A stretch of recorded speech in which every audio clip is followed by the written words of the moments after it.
Olá pessoal, aqui é o Maestro Dante Mantovani e hoje eu vou falar para vocês sobre como montar um plano de aula para o ensino de música na educação infantil.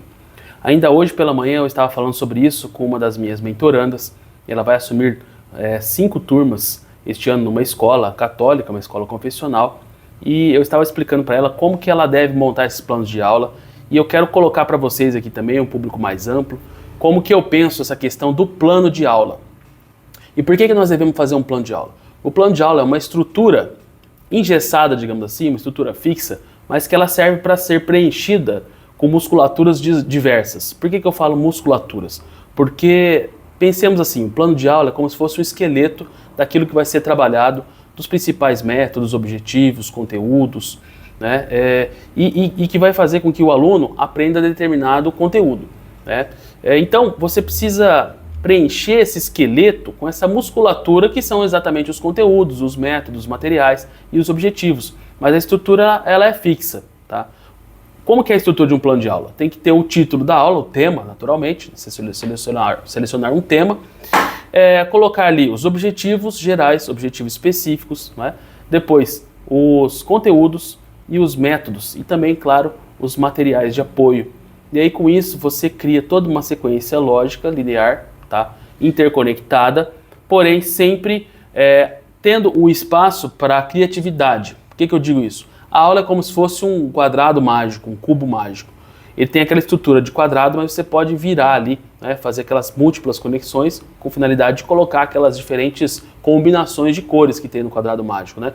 Então, dessa mesma forma, a aula de música na educação infantil, ela pode ser entendida como esse quadrado mágico, que você vai criar diversas conexões possíveis dentro de uma estrutura pré-determinada. Mas é importante você ter essa estrutura pré-determinada para que você possa ter um ponto de partida.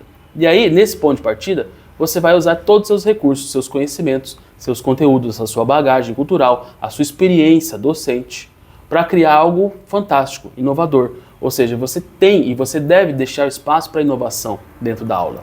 A aula não precisa ser uma coisa engessada. E quando eu falo para você fazer um plano de aula, eu não estou falando para você engessar a sua aula. Naturalmente, ela é apenas uma sequência que poderá ser preenchida com muitas outras informações, muitos outros conteúdos que são advindos da sua formação cultural, da sua formação como professor, da sua experiência didática. Tá certo? Pensando nisso, é que eu criei, desde 2016, o Seminário de Música, que é um curso online de música completo, tem todas as matérias, as disciplinas, tanto a parte teórica, filosófica, estética, a parte, toda a parte dos compositores, das biografias, né? Parte das técnicas instrumentais também, técnica de canto, técnica de instrumento, técnica vocal, técnicas de composição, e tudo isso é o quê? São recursos didáticos, conteúdos que você pode usar na sala de aula.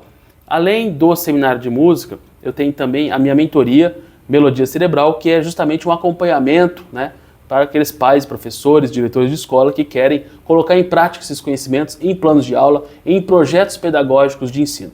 Então, se você gostou desse conteúdo e quiser saber mais, aqui embaixo na descrição do vídeo tem os links aí dos meus cursos e mentorias, nos quais você poderá aprofundar esse tema do plano de aula, os métodos, né, pedagógicos que você poderá aprender a desenvolver por sua própria conta, para trabalhar aí com seus filhos ou com seus alunos ou nas suas instituições de ensino. Forte abraço a todos, fiquem com Deus, nos vemos no próximo vídeo.